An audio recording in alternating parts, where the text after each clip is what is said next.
Then we're gonna move on to affordable housing.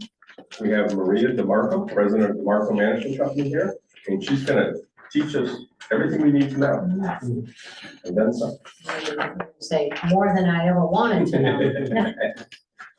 Anyway, good evening, everybody. I don't know if you're aware of this, but the reason I do these presentations, I only do them in Old Saybrook because I live here, and I love your sign officially, so that's why I'm here. But anyway, I run a small management company. We specialize, we have about 100 people throughout the state. We specialize in affordable housing and of all types. So it's not just the 830G, which I know is something that you all are interested in and have had some developments in town, but we do all types of affordable housing. So I don't know how much detail you want on each one, but what I did in this summary that Chris just passed out is gave you an overview of what each of the programs are. So you can read this at your leisure, but maybe we can just go to the different programs. How's that?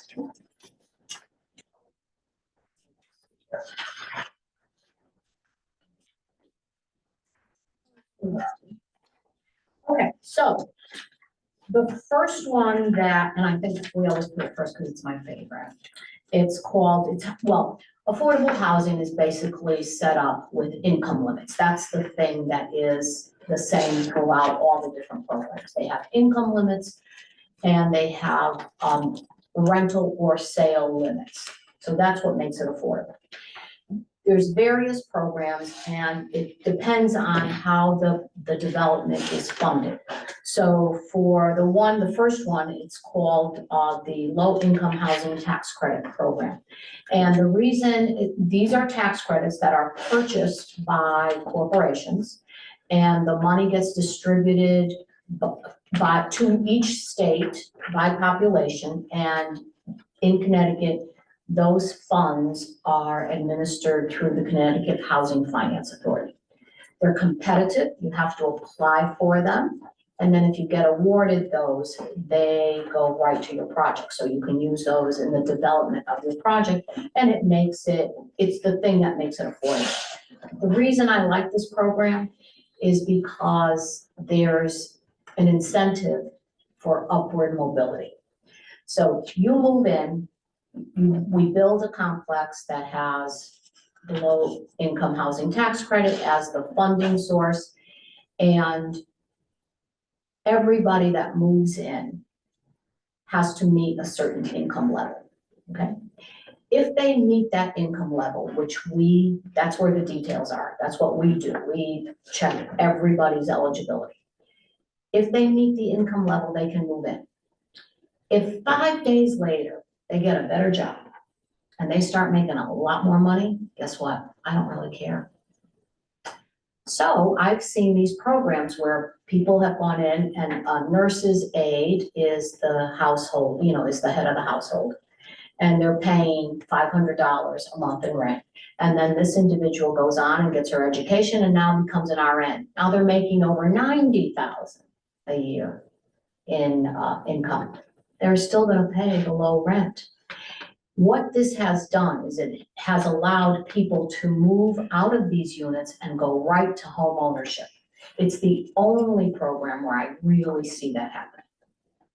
So to compare this to what you may know of as Section 8, that's where the federal government subsidizes a portion of the rent, a large portion, 70% of the rent. The difference here is that once a person's income changes, their rent changes. I have seen situations where people have refused to take promotions, have quit second jobs, have done all kinds of things to hang on to those vouchers because they pay 70% of their rent. So that keeps, it's absolutely necessary in certain circumstances, like most of the projects where I have seniors or disabled people, there's not going to be an opportunity really to get a higher income, when you're 75 and you have, ailments or whatever. So it works perfectly there. But for younger people, I think that the other, the other incentive program is better. But that's how Section 8 basically works, and there's two types. There's the Section 8 voucher program that is assigned to a particular building. That's called project-based Section 8. So anybody that moves into that building will have their rent subsidized. A lot of the senior housing complexes are built that way. The other is where you have a portable voucher. So if you're lucky enough, it's like hitting the lottery. If you're lucky enough to get one of these vouchers, you can take it anywhere in the United States, the US Virgin Islands, Puerto Rico, it's anywhere you can take this voucher. And it will pay 70% of the rent, and you pay 30%. Now, I've seen. Is there an upper limit? Sure there is, because you can't go rent a place that the federal government sets what the fair market rent is. And if you have, let's say your voucher allows you to have a 2-bedroom unit, a 2-bedroom in Willimantic, the voucher probably pays $700, okay? You take that voucher and you go to Stanford, that same voucher is gonna pay $2,300. So it depends on where you're located. And I am sure, I only do Connecticut, but I am positive that if you go to other states where either the income levels are lower, the fair market rents are lower, your voucher is gonna be worth less, okay? And if you go to Hawaii, I'm sure it's probably worth a lot more there. But that's how that one works. So, but that one, again, every year, people have to renew and recertify so that we know exactly what their share of the rent will be. And is a landlord required to accept Absolutely, the portable voucher? absolutely. Yep. And banks are required to accept it in home ownership. Some of our housing authorities, our larger housing authorities, allow you to take a voucher, and I like this program, where they say, if you can work, if you can show that your income is increasing, we will allow you at some point in time, and there's a formula for it, where you can take your voucher and actually use it towards a mortgage payment versus staying in rental.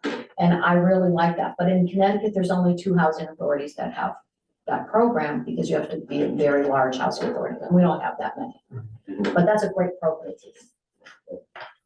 Okay. Then we can move on to the affordable. That's the one you guys are interested in, I think primarily, is the 830G. And you have, how many projects in Old Saybrook 830G? I don't know off the top of my head how many. I think a half a dozen. I know that. Yeah. 6 or 7, because I don't know if you all are aware of this, but 830G is used throughout the state. I see it used more effectively in some towns than others. I typically get hired to oversee the affordability component of the 830G developments, right? So in an 830G development, you'll have, let's say, if you're gonna build 10 units, 3 of them will be set aside, right? To be affordable. And I usually get hired to assist the developer in that. But sometimes the developer does it themselves. So then in those situations, the towns sometimes hire me to make sure the developer is doing it correctly. And you did that in this town, and it was very successful. I found generally that your developers were compliant. I have other towns where the developers built it, rented it or sold it, and then just left. They're defunct, they moved away, and now these poor people can't sell their units, can't do anything, and the towns don't know how to administer it. So they're on the phone calling everybody around and saying, who can do this for us? So I've done that. And then I've also been brought in to help towns where they have litigation with developers to, figure out what they're doing. And, not all towns know how to administer it, so. But that's another, I think, good program. What we want to know about? You want to know more about that one? Okay. Then we have what's called permanent supportive housing. And in recent years, what permanent supportive housing is, is a development where the funding source, so usually the federal government, the state government, or the low income tax credit funder will say, we will provide more incentives or rate you higher if you set aside a certain number of units that are considered permanent supportive housing. And those units come with services. So in other words, those units are typically for people that either have mental health issues, they have certain disabilities, or they may be just coming out of homelessness. So they get case management services. And usually we try to put a few of those, or developers put a few of those in each of their developments so that they can score higher and get these government funds. They work well if they have good case management. Because as you can imagine, somebody with, a background that, or was just, may have been homeless for a long period of time, or may have mental health or drug addiction or other needs, would need the support to live, independently. All right, then there's, there's other there's one other program. I don't think you have any of it here. I'm sorry, but- may I ask you? Sure. To just repeat, you said that those are state supported or state? Permanent money? supportive housing. Some So are they- state and some are federal. Oh, okay, so they Yep. put money into the project? or Correct. They own the house? or- Well, no, for usually the permanent supportive housing isn't ownership, it's rental, and they provide extra services. I'll give you an example. There's a veterans supportive housing, the VASH, it's called Veterans Administration Supportive Housing. In those cases where you have the VASH units, the Veterans Administration pays the rent, but on top of it pays support services so that the veteran that's living there, the veteran household, can get case management and social services. So if the rent is $1,400, they might pay $1,700 a month. The other $300 is for the support services. And these help keep people housed that would otherwise have some difficulty. Okay, so that's typically how it works. There's one other program that we don't see that often. It's called, it's through the USDA Rural Development. And those are a little bit different. They sort of follow the HUD guidelines.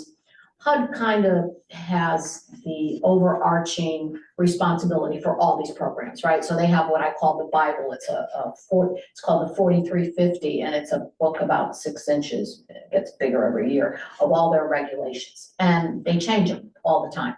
So that's basically the baseline. But then every little project has a little nuance, right?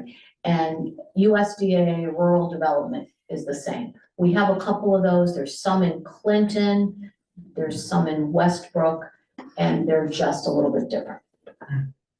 Okay, they're usually, I have one project that's in Woodbury, so it's what's considered more rural than what we are. And those are basically the types of affordable housing that there is. In the package that I gave you, it showed it gives you, overview of all of these things, but I think the most interesting thing is what the income limits are and what the fair market rents are.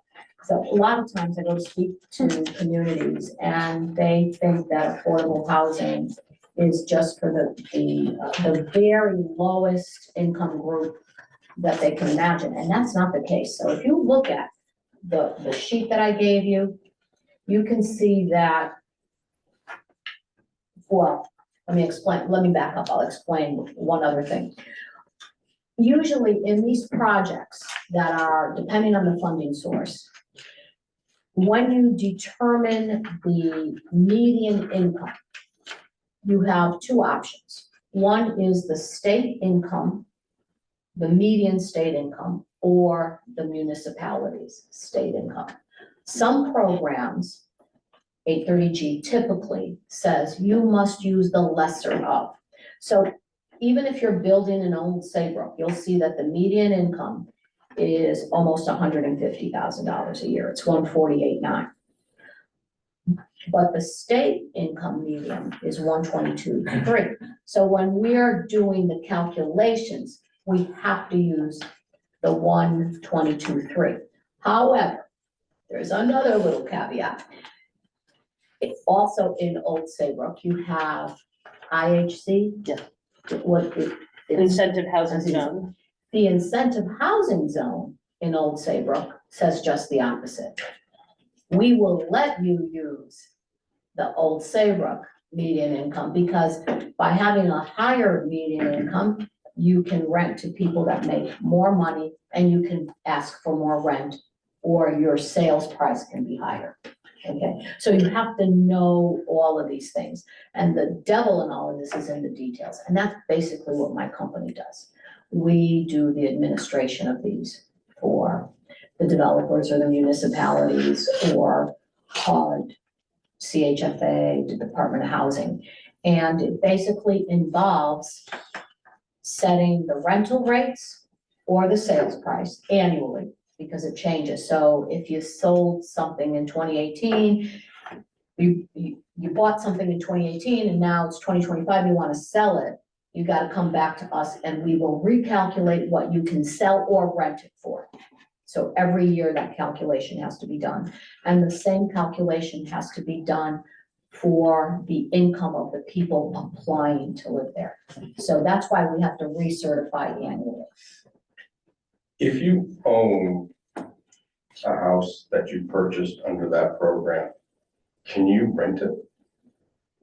Using It the same depends. guidelines? Okay. It depends on what the affordability plan that was approved by the town. Okay. If the town says it's only for sale, then you can only sell them. If they don't specify, you can also sell and rent. But your question is, or the answer to your question is, you're correct.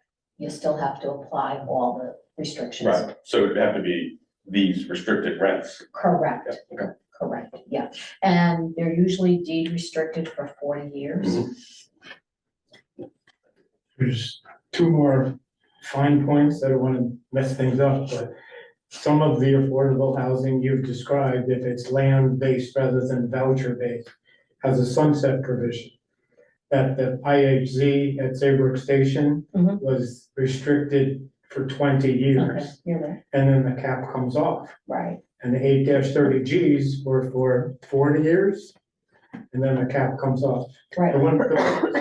The station was occupied in 2017, so we're already 8 years into 20. So the can gets kicked down the road a little bit, but, and the other thing that I didn't see here is that some of these land-based, affordable things, are deed restricted. Mhm. Otherwise, they don't count Mhm. for the state purposes. Correct, Right. The absolutely state correct. purpose doesn't really matter because it doesn't, That's right, and nobody there's nothing we can do about it. and honestly, nobody monitors it. I mean, like I said, your town does, but a lot of towns don't. So, you know, it has to be deed restricted, but you are correct. But I will also say that I have seen caps as low as 15 years. So it depends on the municipality and it depends on what they agreed upon at the time those were built. Right, And what I'm finding in Fairfield County in particular is that a lot of people, well, not recently, but in the past years, we saw a lot of investors coming in from New York, buying these restricted properties and then just waiting it out until the restrictions came off, and then their rents went from like $700 to $1,500 overnight. And, you know, that doesn't really set well with me, but that happens. That happens. So, you know, I like to see, some of our projects have 99-year restrictions. and so the point is that we can write into regulations Absolutely what you want. whatever works best for Mhm. Old Saybrook. Correct, correct. And I've seen it all over the place. So, Aside from 8-30G, which is. yeah, right, exactly, exactly. So, And I think the thing too is a lot of the towns have that 10% goal to get out of from A30G. But if you look at Saybrook Station, I mean, we're already halfway through, so it's almost like Bob's saying, kick the can. it's almost unobtainable unless you're building so many units so quickly to get that 10% and then manage that with the existing housing stock in the community, you know, and trying to get that number 30%. It's hard. the 10%, and I think that's why the town really hasn't used the 10% as a goal, because it's really an unachievable goal. And Saybrook Station, you know, is a perfect example. In 10 years, those units will all just roll off, and we'll need to buy or build more affordable units to get to the 10%. Unless you can persuade the owners at that point in time that this is the right thing to do. And I've seen owners that have a different mission. Not-for-profit owners, which there are quite a few of them, that build these, their mission isn't necessarily to make the biggest bottom line, and they will continue to go beyond the initial period and continue to keep them affordable. So that's another, you know, option. I don't, you know. I think that's tough, but It is, to find those owners. it is, and mostly they're in larger cities. You know, so, like, we have a lot of them in Middletown, Bridgeport, Hartford, Stamford, New Haven. Some in Waterbury, New Britain. That's about it, you know, the bigger town, the bigger cities, yeah. So now I've bored you to death. What else do you want to? So on the back of what Chris handed out, that's the rent, and you compared last year to this year. Yes, and they've gone down, which I had to have discussions with HUD and the major players in this area. There's a company that administers most of the HUD vouchers throughout the state. And they were saying how, when I first got this, when I first saw that the rents actually went down, I said, wait a minute. Aren't you guys out in the market? I mean, all the rents have, everybody I talked to, the rents have gone, you know, sky high. But HUD, in their wisdom, in just about every town, reduced the rents. Said the fair market rents in 2025 went down. And I can't believe it. And there's nothing I can do about it. They publish it, there's no negotiation, there's no nothing. This is what they are, period. That's it. Which is, like I said, very strange to me, but. So every year, they will come out with new numbers, usually, some of the numbers are published early in the year, like January, and then others are published. Income limits, for example, won't be published until April. So for 2025. So for the first 4 months of the year, you're using 24 numbers. So we'll see if those change at all. But they stay pretty close.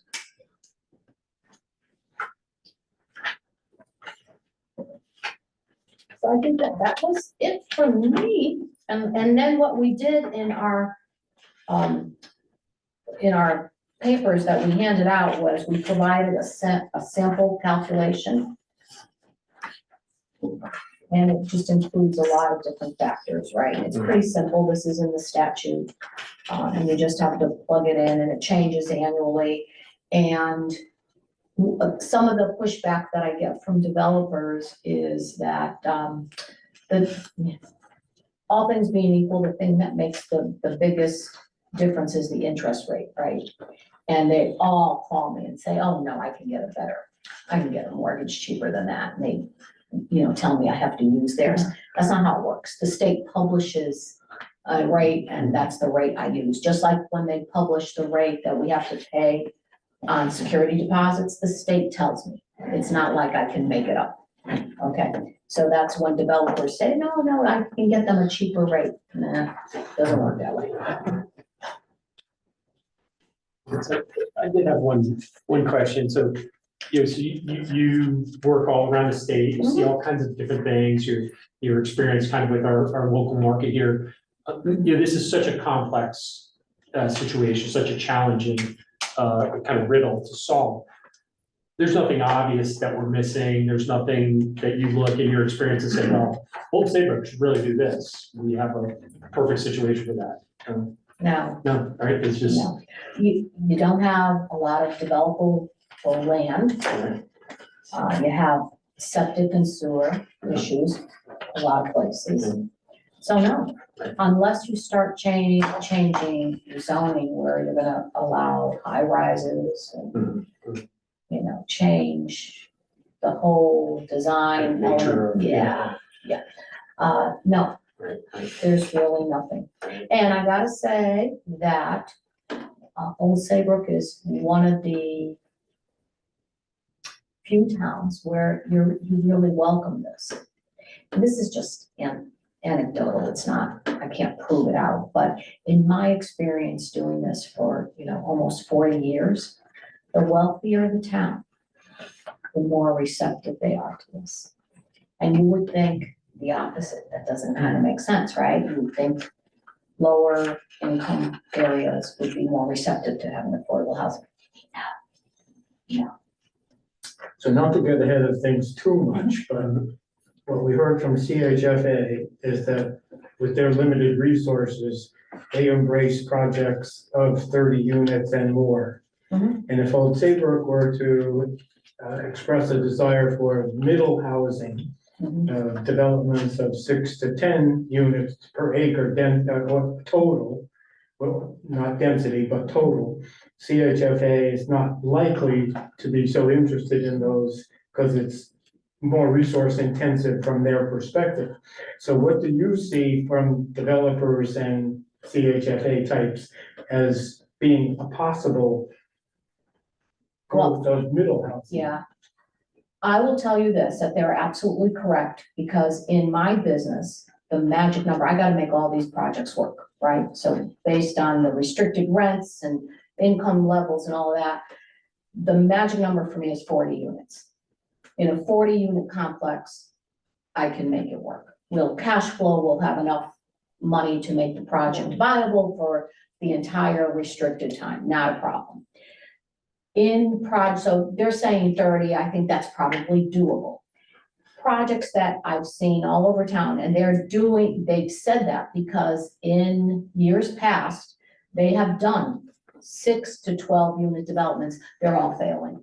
They're all failing, and I'll tell you why. You cannot cover the costs over those few numbers. So if you have. They mentioned those, but Yeah, they can't do didn't it. tell us the whole story. Okay, let me tell you, I'll give you an example.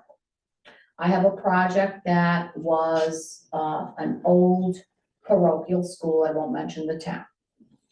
The church owned it, they wanted to, you know, they're good stewards, they wanted to develop it into affordable housing. Family affordable housing, so the units are large, 3 and 4 bedrooms, so there's not a lot of them. Well, fast forward and it's failing. And there's only 12 units. And it's got an elevator. I can't spread the cost of the elevator. If you have, you know, 12 units or 50 units, same cost. Insurance, basically the same cost. You know, taxes might differ a little bit, but the same, you have to go through the same steps, whether it's 4 units or 40. So that's why they tell you that. Right, so from the zoning commission perspective, that's not zoning, so it's not zoning's fault. Yeah, And correct. so the talk at the state level is that zoning has to be fixed. No, you So it's can't. not gonna change anything if I zoning were to agree. do it I the way agree. they want. And, you know, especially in towns like yours, where you're amenable to this, you want to do this, you want to have affordable housing. What can you do? You can't change the layout of the town. And the project has to make sense. That has to be viable to last. Otherwise, you built something and And now, now. exactly. So that's what you're up against. So it's really hard. I don't know how you're gonna do it. But then I also see communities that are larger towns that have a lot of land that do everything in their power to get out of it. And I don't know, I don't know why that is. I don't know if there's the fear of not understanding what affordable housing is. I've been to councils like yours or commissions like yours where they say, we don't want those people. Or we don't want our town to look like that town.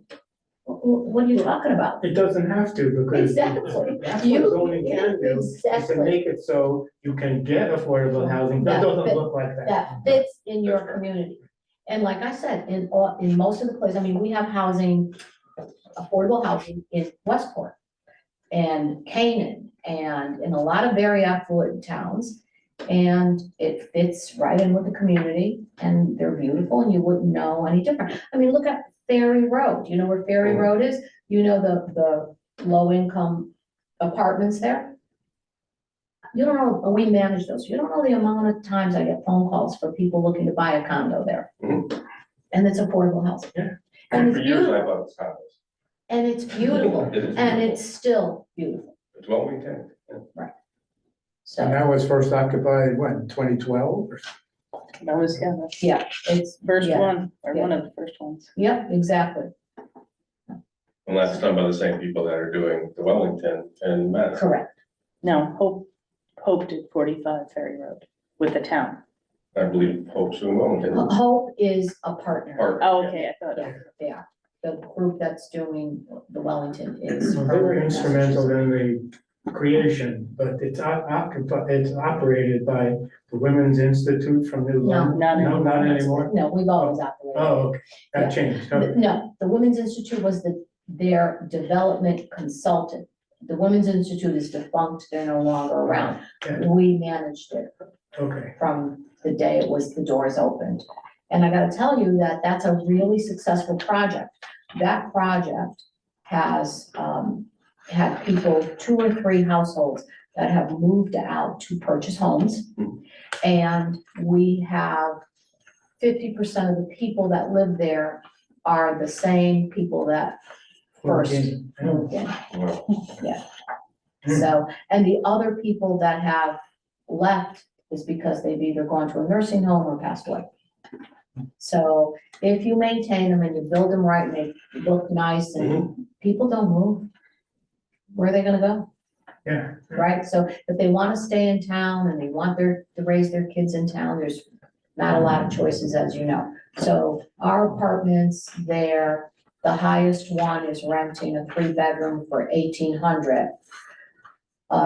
1-bedroom over at the Saybrook Station? Saybrook Mhm. Station is 25, yeah, at least. and you get all the same amenities as you do, you know, regardless of where you live in town. So, May I ask you to elaborate, when you said that HUD said that rents had gone down, I mean, were these national figures? no, they do it by zip code. Oh, so. how They is it do a called? study, yeah, they do an annual study, Oh, and they give us the numbers. I don't know who did the study, but I think that they need better glasses because I'm not seeing rents going down.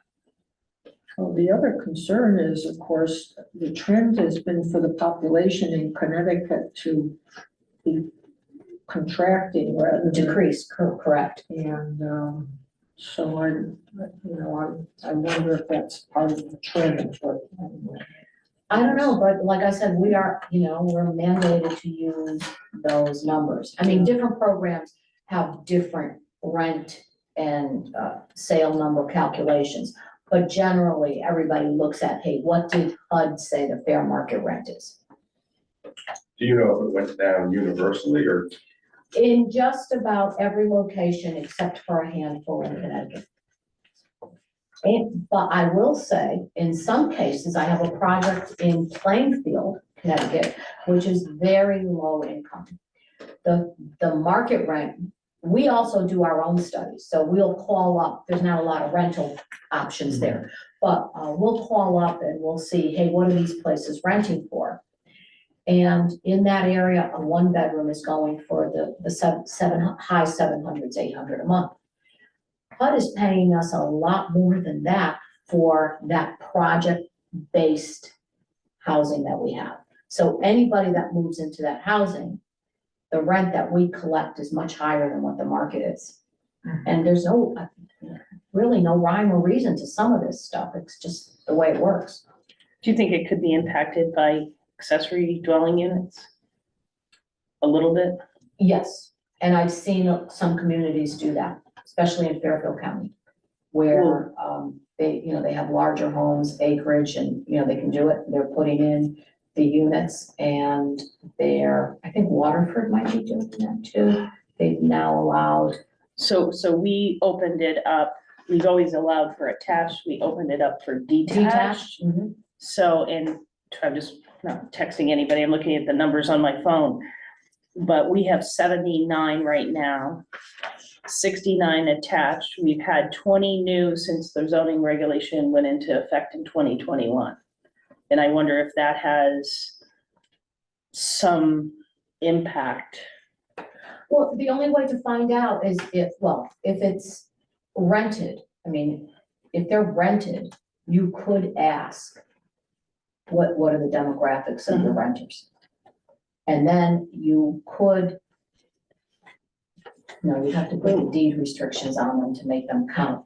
But you might, look, I have towns where they have trailer parks, okay? And they've been successful in saying that because the rents are so low for those, that those should count as affordable housing.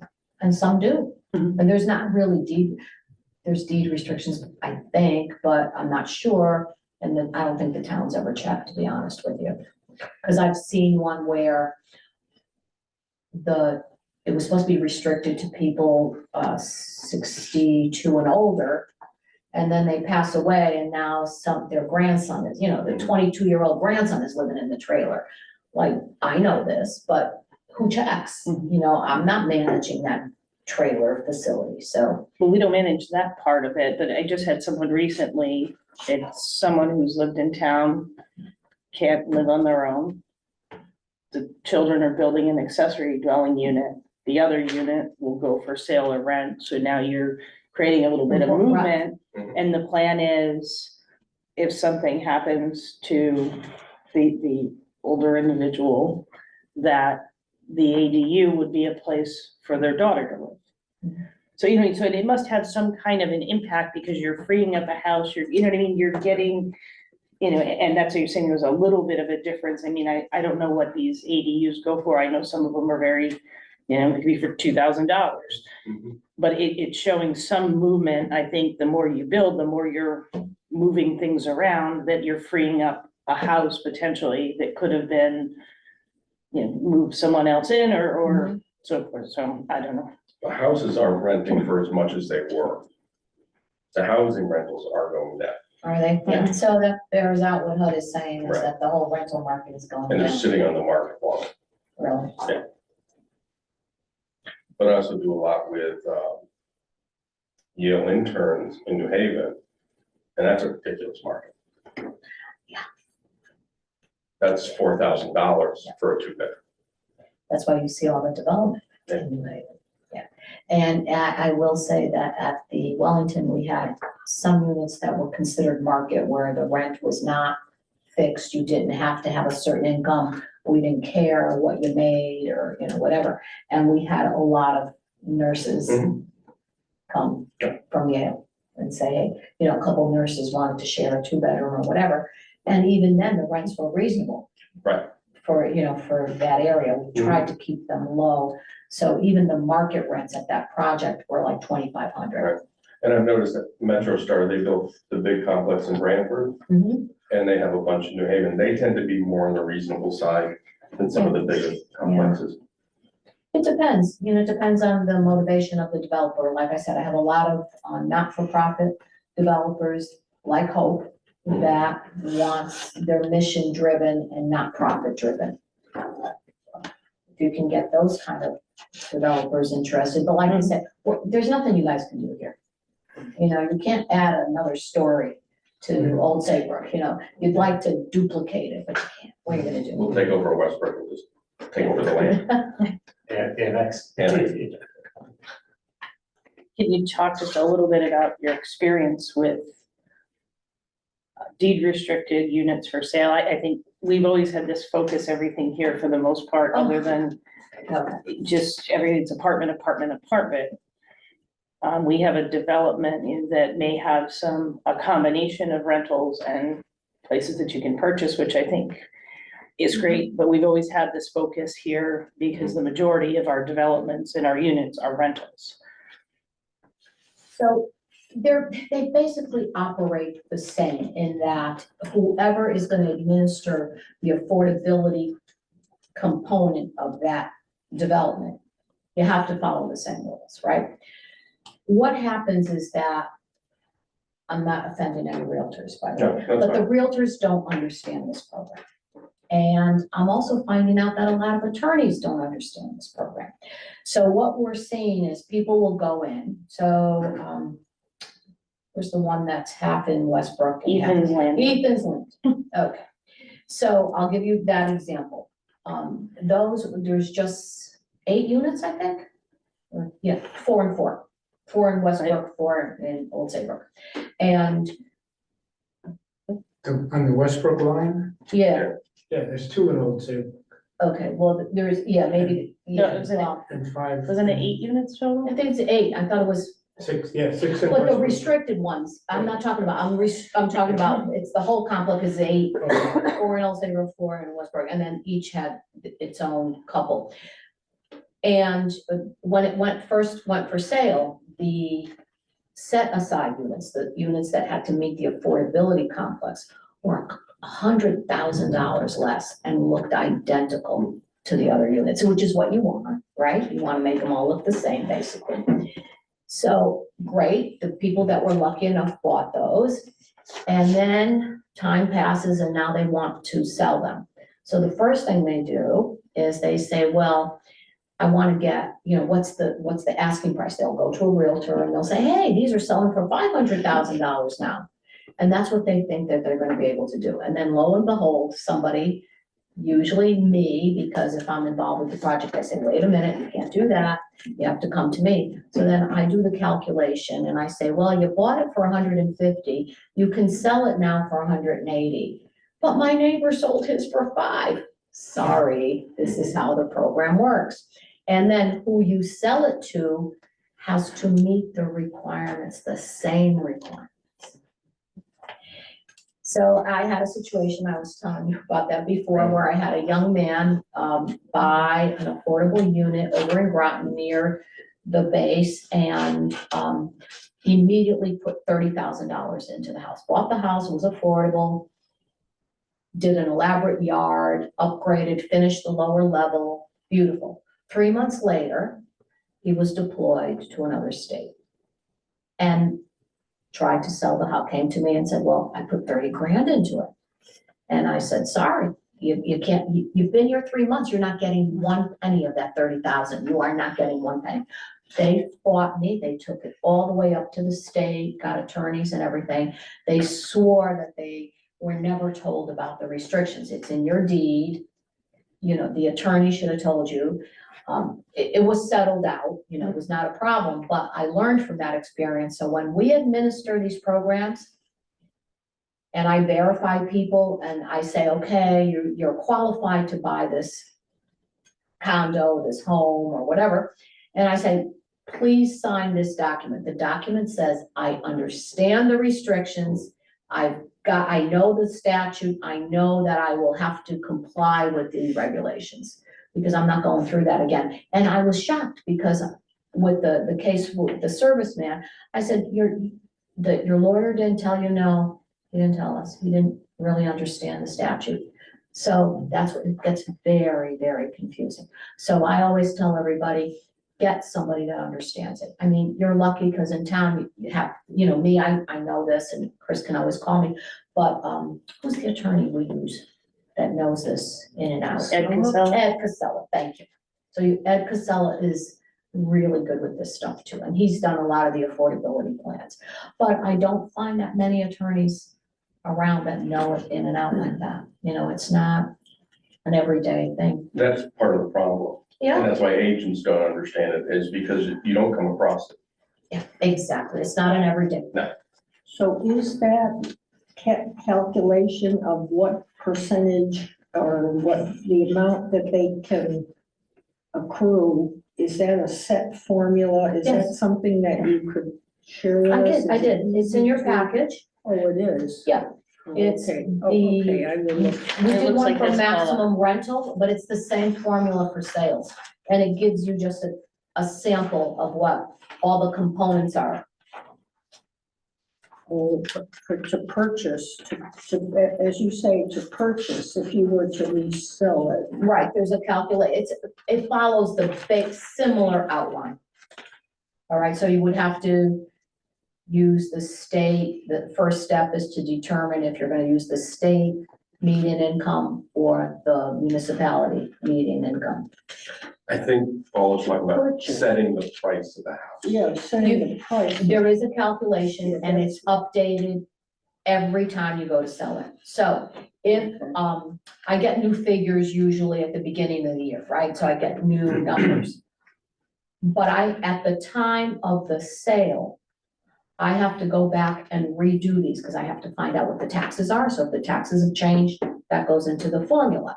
If the interest rates, So it's a big. it's a lot of work because you have It's to not get. just the percentage or No, the year. no. Okay. No, I know the one that I was working on at Redwood Commons. The price changed because the interest rates went up. So the price came down. Yeah, exactly. So you could actually be in a situation, and you check me on what I'm gonna say, that you actually are selling it for less than you bought it for. Correct. That doesn't sound like a deal. No, I know. But it's a deal when you go to buy it, that's all you can afford. Yeah. It is. In the case of the one at Redwood Commons, that was a foreclosure. Oh, now, I know. I did the calculations. Like I said, I'm basically the only person that owns, my company's like one of the, maybe two that do this. I only found two, Yeah, exactly, so.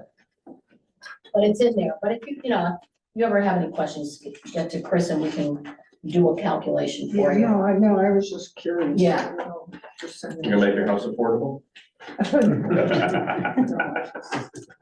It's complicated and, you don't get an 830G for a year, so then all of a sudden you're like, what's the median? What's it? Yeah, right, And I think the one thing I learned out of the audit with the affordability documents that I didn't realize is depending on how it was written, if it could be the state median or the area median, which, in this situation here, you've got about $23,000 difference. So now, the next time we see one that goes through where we have that option, Right. we really kind of need to pay attention to it. And I mean, I understand the developer too has to make their numbers work.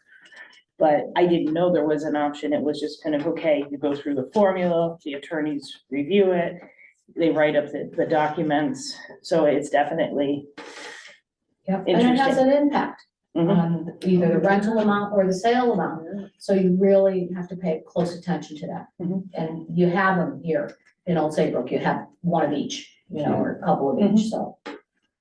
we learned. Yeah, and now there's a new program that I have yet to manage, and it's the housing that they developed. It's called workforce housing. That has a whole nother set of requirements, and there's a couple towns that are doing that. Hartford has really, a couple of developers in Hartford have done this, where the restrictions are less cumbersome, but they get some tax incentives from the municipality to set aside some what's called workforce housing, but they don't have to go as low as you do in some of these others, where you have to go down to either 30%, 20% of AMI. Those are all at the 80% level. 80% is pretty high. So if you figure the the median income in Old Saybrook is 148.9. 80% of that is still pretty high, right? So if you have the 80% restriction, it's not that bad. Developers can work with that. It's when you have the really low set asides that makes it difficult. the interesting thing too is one of the actions when the affordable housing plan, our affordable housing plan was adopted, was to modify the regulations to have detached ADUs with income restrictions. And I mean, there's no way we could ever manage, trying to figure out, I mean, a homeowner to go through with the number of accessory dwelling units we have, it would be a full-time job. To do that, and a lot of the great ideas we've had and people have over the years, it's just so complicated. It makes sense when you say it, but when you actually go to apply it, imagine, I mean, we go through with the units that we have, just trying to, every 5 years, is it owner occupied, we do a renewal, trying to see if it's still there just to account for it. Never mind having to say, okay, how much is your rent? Are you following the deed restriction? It's, is it worth it? Is it better to have more units and hope that you get some naturally kind of occurring affordable because people aren't gouging the rent? And I don't know. It's always very cumbersome. I can't imagine you trying to administer for, what did you say, at 80?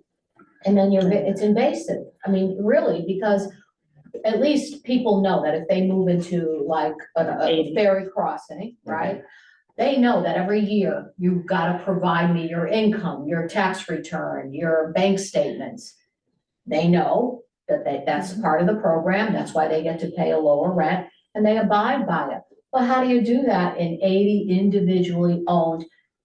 Who's going to monitor that? I mean, When they yeah. sell, how do you, it's hard enough to go through the apartment buildings and the condominiums that have those restrictions, trying to explain, to every buyer coming in, oh, where it's an ADU, but it's permitted with this restriction. I mean, it's a full-time job. And like you were saying, I think to put that burden for just one unit, it's so much work. But I don't think you'd get that many requests to build them that. If you That's start right. restricting. That's- I agree. That's exactly right, because I wouldn't do it. I wouldn't either. Neither would I. Plus, it's an encumbrance on the property and the next person Right. may want to rent it to their grandmother and they can't because you have to advertise, Right. beyond the community. That's gone. Oh, it is? I didn't know that. Mhm. Wow. Yeah, there's a lot of changes coming down the line. So that's one of them. We no longer have to affirmatively market. That was a very recent administration change at HUD. Well, And in a way, I'm not that upset about it because it was just an additional step that really didn't garner a lot of results. And what that meant was that I would have to do an extra step that cost the developers money and cost us a lot of time, which is where I'd have to look at a census tract and see who lives in that census tract. So you build a complex in an area. I'd have to find out exactly the census tract that you built it in, then I'd have to find out who lives there through the census tract and the US Department of whatever, the Census Bureau. And then if we found out that most of the people that lived there were of one group or another, I would have to market to the groups that weren't there. So if it was all Caucasians, I'd have to, market to non-whites. If it was all Hispanic, I'd have to go outside of that community. And it just made no sense in a lot of cases. I mean, I understand opening it up and not discriminating and saying anybody that wants to live in our community is welcome. I love that idea. Make diversity is fabulous.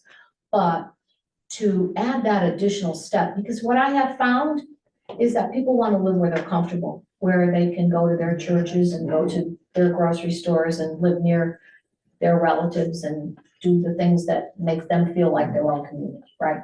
So to outreach, you really weren't pulling people in. So when people say, well, we're afraid we'll get people from, like, I often hear, well, we don't want people coming in from New Britain. And I'm like, why? I just don't get that kind of mentality, right? They're not gonna come anyway if they don't wanna live in your town. True. And it's like, what do you think? Just because we advertise, they're all gonna rush in? They're not gonna rush in, so don't worry about it. Well, there were people in town that thought that would save the junction. Oh, God. And I've never seen it happen. And I Yeah, have you're not seen, I've seen the towns that struggle to keep low income housing because they need the services, they need the teachers, they need the teachers' aides, they need people for the fire department. You know, what's the town, Norfolk, very low key, but very, very wealthy town, right? They struggled. And they were one of the few towns that I worked in, they developed small 8-unit development. And when they didn't have enough money, they didn't get enough money from the municipalities, at a town meeting, they stood up and said, okay, how much can each of you contribute? And I was shocked that they wanted the housing so bad that various people in town just said, okay, you can count on me for, you know, 500,000. I mean, I was like, what? What? Okay, I've not seen that, but I've also, in Westport, I've seen people donate mansions. Mansions, because the kids didn't want it, you know, they can't afford to operate them, and so they give it to a not-for-profit. The not-for-profit changes it into affordable housing, and, you know, so, yeah. It's amazing. I don't know if there's people in, what's the area where Catherine Hepburn's over? Yeah, maybe there's some places in Fenwick. Yeah, I'm kidding. Any other questions? Oh, that was very interesting. Thank you. You sure? Okay, all right, Thank great. you, Maria. Okay, you got I it. appreciate it. It's That's it's my always pleasure. educational. Yeah.